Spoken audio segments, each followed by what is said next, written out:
Ing balang metong kaya katamo, metong nga bagay mekad, parating isipan at pakibalak, mo'y nung makanano tamong mipakayap, ngini o king kasalukuyang panahon.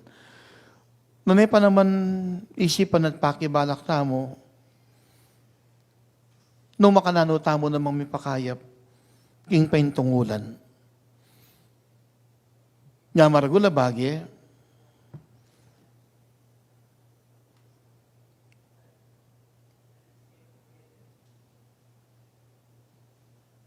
ingakwa tayang pagnasan, itang metong amayap, aparasan.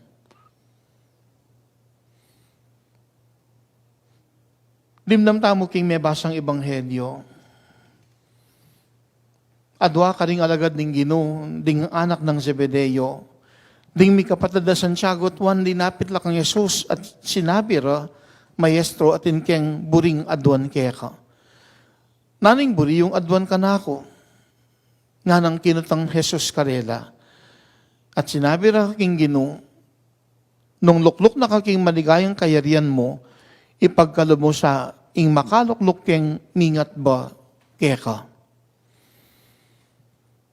Ing lukluk king bandang kayli at wananing Ginoo, posisyon lang pignasan da rin ing adwang mikapatad. May kaduling inisip da at pikibalak, ing karelang kapakanan, balang may kamayap, aparasan. Damo inisip itang panahon ning salukuyan, nunay peki balak da, numakananulang may pakayap, king daratang apanahon. Nga agad-agad may kisabila at minyawad, pamikatagon king Ginoo, ing dyan na lang pamikatagong luklok king dane ng wanan, at king dane ng kaili.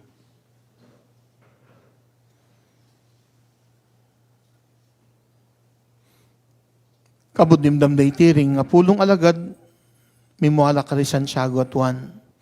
Yang Ginoo, pekisabihan na rin kayang alagad, at pekatimid na karera ng bisalang maging marangaling, kailangan lang sumuyo, nung bisalang maging mumuna, yung kailangan lang maging alipan ding sabla. At kanita na pisyag agyanging anak ning tao, dinatang ban pasuyo, nuneban sumuyo, at idawon ing biyena, king pangayat bus ding dakal. Kaya ni papakit na ning Ginoo ng makananong king bepo, tang pagdasan tayo itang masanting akinabukasan, mayapiting parasan, ban kanita, akamtan ing kanawan, metong yang paralan, ing buri ng magawa ning Ginoo, ing mampangtamong kasiwan. Ing isipan tat pakibalak, patining kapakanan ding aliwa. At kanita, akamtan tayong kanawan, nung mampangtamong kasiwan. Panagkatsiti, niting pamigunam, yang pangtamo ing kasiwan, ban akamtan ing kanawan. Maragula bagay, may kadpot ang isipan tamot pakibalak, nung makananula namang mipakayap, ding aliwa. At nung lawen tayo tang metong ng version ning ebanghelyong may basa, aliwa, dening mismong alagad ning Ginoo ilang linapit, at may kisabing mayap, ing ima. Ing ima dari Santiago at Juan, misan yang linapit king Ginoo, may kisabing mayap, narining adwa ng anak, kotang mag-ari ng Ginoo, luklok laking kayang mingat ba, metong king banda ng wanan, metong king banda ng kaili. Mekad kay nita mo akit no makananong ding tengari, makanyan lang mamaralan man kanita ding anak, ami pagkatiwala, karela, ing mi pakayap la. Mekad makanyan lang magkapilit ding anak, ding pengari, ban adinan dong masanting kinabukasan, ding karelang anak. Gaganakan kaya ining metong principal kapilan pa mo mig-request ka na akong gawang pangadi, uling kaniting aldo, maganaping graduation, karin king Sapa Elementary School. Sir Rudy Ordonio II, binyene ing tema at kibat minyawad yang panalangin. at king temang kabataang Pilipino para sa matatag na kinabukasan ng bagong Pilipinas. Inyawad ng ininggewa kong pangadi, yampangke, anting pamuklat a panalangin, king magganap graduation, at may ganap pitinan din, karin king sapa elementary school. At mayapan yung idake kiting pepagawarang panalangin kanako, king adling acrostic, ing pamagat na matatag na kinabukasan. Marapatin mo po, O Diyos, na ikay pasalamatan, aming papuri tanggapin dahil sa iyong katapatan. Tunay nga pong kay buti mo, kami ay pinapakinggan at ang iyong pagmamahal, wagas ito't walang hanggan. Tugunan mo aming samo ayon sa iyong kagustuhan, ang biyaya'y pagkaloob, tanda ng iyong kabutihan. Gamitin din naming lagi ang aming katalinuhan, naway sa aming pagsisikap, patuloy kaming gabayan, at ang pagsubok sa buhay, aming mapagtagumpayan.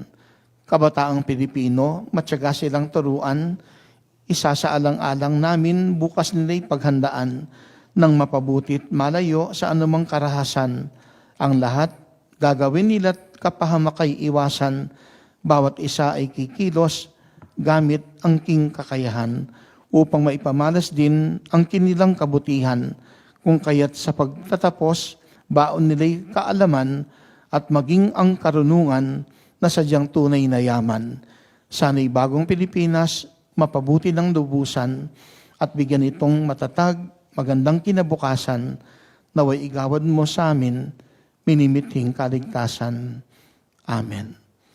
Uling ing tema, patungkol ya ka rin kaya na kang Pilipino. Anong mag-aral mong masalese, at datanging panahon, tupad ka ring pangarap, managumpe, masenso, makanyan king biye, may kamasanting lang biye at kinabukasan, pero aliwa mo ila, pati pamilya. Pero kening tema ning DepEd, pakibalak, pati ing bansa, may pakayap at may kamatatag, masanting at maya pa kinabukasan. Makanyan tamong yun ing adon ing grasya ning Diyos. Uling emo yung pansariling kapakanan, ing dapat tamong isipan at pakibalak. Kailangan talang pakibalak, ding pamilya at pakamalan, pakibalak mo naman pati ning bansa. At sana, ketang mayap tamong kapagnasan, may kamayap tamong parasan, at paganakat panagkat na ning Ginoo, man kanita, ing kaya katangbiye, midinan niyang kanawan, kailangan yampang tamong ing kasaywan. At siya panagkat, niting pamigunam, yampang tamo ing kasaywan, ban akamtan ing kanawan.